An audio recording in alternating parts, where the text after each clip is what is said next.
हार्दिक स्वागत है। आज का हमारा ये स्पेशल एपिसोड उन लोगों के लिए बेहद खास होने वाला है जिन्हें हमारी भूत प्रेत और पैरानॉर्मल घटनाओं से जुड़ी वीडियोस खासी पसंद आती हैं। ये घटना है 80 के दशक की, जब एक 19 वर्षीय नौजवान ने एक 40 साल के व्यक्ति का बेरहमी से कत्ल कर दिया। पुलिस ने मर्डर के मुख्य आरोपी को हिरासत में ले लिया और जब अदालत में उसका ट्रायल शुरू हुआ तो उसने अपने बचाव में दिए बयान से सबको हैरान कर दिया। अदालत में जब उससे पूछा गया कि क्या तुमने ही ये कत्ल किया है, तो उस लड़के का जवाब था, no, devil made me do it. इस घटना की शुरुआत हुई सन 1980 में। कार्ल ग्लैडज़ल, उनकी पत्नी जूडी, बेटी डेबी और उनका बेटा डेविड ग्लैडज़ल ब्रुकफील्ड यूएसए में एक घर में शिफ्ट हुए। ग्लैडज़ल फैमिली काफी खुश थी क्योंकि उन्हें यह शानदार घर बेहद कम कीमत पर मिल गया था, लेकिन वो ये नहीं जानते थे कि इस कम कीमत के घर की उन्हें एक बड़ी कीमत चुकानी अभी बाकी थी। घर में शिफ्ट होने के कुछ ही दिनों बाद से ग्लैडज़ल फैमिली के सबसे छोटे सदस्य यानी डेविड को घर में कुछ अजीब सा महसूस होने लगा। उसे घर के अलग अलग जगहों पर एक बूढ़े आदमी की आत्मा दिखाई देने लगी। शुरुआत में तो डेविड खुद भी ये समझ नहीं पाया कि उसे जो कुछ भी दिख रहा है क्या वो सच्चाई है या उसका भ्रम, लेकिन कुछ ही समय में डेविड की परेशानी और भी बढ़ने लगी। अब डेविड को वो आत्मा सिर्फ दिखाई ही नहीं देती थी, बल्कि वो उससे बातें भी करने लगी थी, और जब भी डेविड का सामना उस आत्मा से होता था तो उसके शरीर पर एक अजीब से घाव के निशान भी बन जाते थे। डेविड ने अंततः अपनी फैमिली को बताया कि इस घर में एक व्यक्ति है जो कि काली शर्ट और ब्लू जींस पहने इस घर में घूमता रहता है और डेविड को बार बार ये कहता है कि उन्हें इस घर को जल्द से जल्द खाली कर देना चाहिए। लेकिन डेविड के पेरेंट्स को लगा कि शायद डेविड नई जगह पर एडजस्ट नहीं कर पा रहा है, इसलिए उसे ऐसे हेलुसिनेशन हो रहे हैं। डेविड को शुरुआत में डॉक्टर्स को दिखाया गया, लेकिन डेविड की हालत में कोई भी सुधार नहीं हुआ। उसके बाद उसे पास के एक चर्च में एक पादरी से भी मिलवाया गया, लेकिन डेविड को होने वाली अनुभूतियां अब और भी ज्यादा बढ़ने लगी थी। डेविड को अब उस व्यक्ति की आत्मा हर समय घर में दिखाई देने लगी और कभी कभी तो डेविड भी अजीब सी आवाजों में कुछ न कुछ बड़बड़ाता हुआ पाया जाता था। रात के समय ग्लैडज़ल फैमिली को डेविड के कमरे से चीखने चिल्लाने और जोर जोर से किसी चीज को पटकने जैसी आवाजें सुनाई देने लगी। डेविड के पूरे शरीर पर अब चोटों के निशान दिखने लगे थे।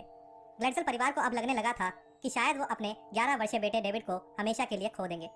अंततः ग्लैडज़ल फैमिली ने उस समय के मशहूर paranormal investigator Aiden Lorraine Warren की सहायता लेने का फैसला किया। साथ ही डेविड की बहन डेबी ने एक मशहूर पादरी और उनके सहयोगियों को डेविड के एक्सॉर्सिज्म के लिए बुलाया।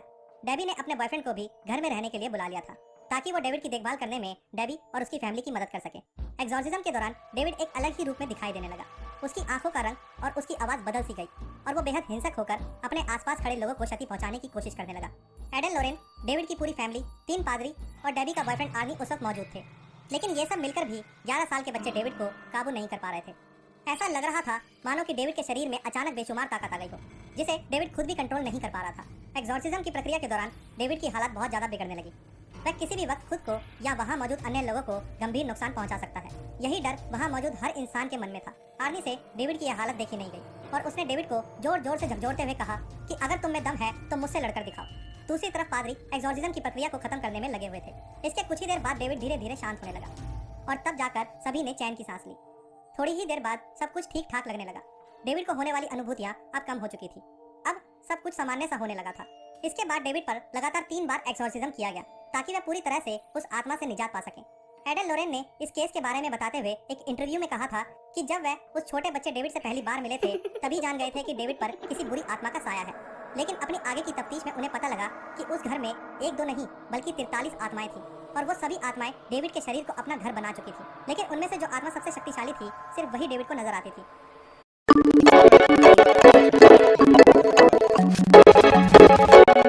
एडन लोरेन ने अपने इस इंटरव्यू में बताया था कि उन्होंने जानबूझकर ग्लैडज़ल फैमिली से ये बात छुपाई थी कि जिसे वे केवल एक आत्मा का अभिशाप समझ रहे हैं वह वास्तव में बहुत ही खतरनाक मामला है जिसमें अनेकों जान जाने की आशंका थी।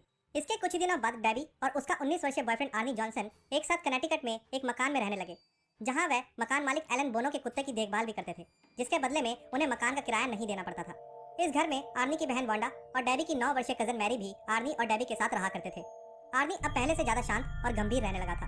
वह अक्सर डेबी से यही कहता था कि उसे अपने पास एक औरत का साया महसूस होता है जो कि हमेशा ही उसे घूरती रहती है। उस औरत की आंखें देखकर ऐसा लगता है कि मानो वो आर्नी को सम्मोहित करने की कोशिश करती रहती है।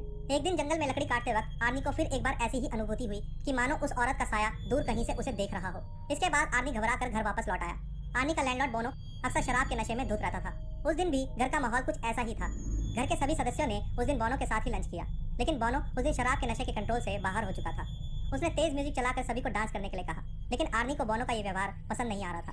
वहीं डेबी माहौल में बढ़ती टेंशन को भाप चुकी थी और वह वांडा और मैरी को पिज्जा खिलाने के बहाने से वहां से निकाल ले गई। लेकिन जब वह लोग वापस घर आए तो बोनो ने मैरी को पीछे से पकड़ लिया और उसे अपने कमरे में जाने से रोकने लगा।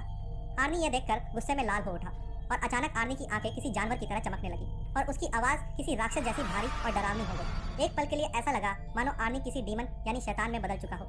उसने बोनो पर एक चाकू से हमला कर दिया और उसकी छाती पर एक के बाद एक कई बार कर बोनो को पेट से लेकर छाती तक फाड़ कर रख दिया। उसके बाद वो बिना किसी से कुछ कहे वहां से निकल गया। बाद में पुलिस ने आर्नी को घटनास्थल से लगभग 6 किलोमीटर दूर गिरफ्तार किया। आर्नी की गिरफ्तारी के अगले ही दिन लॉरेन वॉरेन आर्नी से मिलने जेल पहुंची। कुछ देर आर्नी से बात करने के बाद लॉरेन ने पुलिस को बताया कि कत्ल के वक्त आर्नी पोजेस्ड था, यानी आर्नी के अंदर किसी आत्मा का वास था जिसने आर्नी से यह कत्ल करवाया है। इसके बाद इस घटना को उस वक्त के हर अखबार ने छापा और उस वक्त के अनेकों इंटरव्यूज में एडन लॉरेन वॉरेन ने प्रेस को यही बताया कि आर्नी इस केस में निर्दोष है, क्योंकि जब यह मर्डर हुआ उस वक्त आर्नी एक शैतानी आत्मा के कंट्रोल में था जिसने आर्नी से यह कत्ल करवाया है। लॉरेन ने आर्नी के लॉयर मिनेल को भी यह विश्वास दिलाने की कोशिश की कि इस मर्डर में आर्नी का प्रत्यक्ष रूप से कोई हाथ नहीं है। अंततः कोर्ट में आर्नी के ट्रायल के दौरान इस दलील को आधार बनाकर आर्नी को रिहा कराने की प्रार्थना भी की गई। जज के पूछने पर कोर्ट रूम में आर्नी ने घटना को विस्तार से बताया, लेकिन जब जज ने आखिर में पूछा, सो यू किल्ड बोनो, क्या तुमने बोनो को मारा है, तो आर्नी ने जवाब दिया, no, devil made me do this, यानी शैतान ने मुझसे ऐसा करवाया। इस वाक्य पर आधारित हाल ही में एक मूवी द कॉन्जरिंग 3 को फिल्मी पर्दे पर रिलीज किया गया है, जिसकी कहानी को इस घटना के इर्द गिर्द बुना गया है।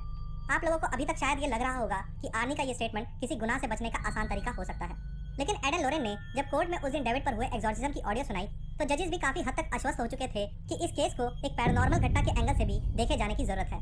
लेकिन कानून में पैरानॉर्मल घटनाओं के बिना पर किसी को निर्दोष घोषित करने का कोई भी प्रावधान न होने के कारण जजेस ने आर्नी को 10 साल के लिए कारावास की सजा सुनाई। यूएस इतिहास में ये पहला और इकलौता ऐसा केस था जिसमें किसी आत्मा को मुख्य आरोपी माना गया था। दोस्तों, आज का वीडियो अगर आपको अच्छा लगा हो तो इस वीडियो को एक लाइक जरूर दें और वीडियो को ज्यादा से ज्यादा शेयर करके हमारे चैनल को सपोर्ट करें, ताकि हम आगे भी आप लोगों के लिए ऐसे ही रहस्यों से भरी वीडियोस लाते रहें। तो आज के लिए बस इतना ही। बहुत जल्द मिलेंगे एक नई मिस्ट्री, एक नए रहस्य के साथ। तब तक के लिए अलविदा।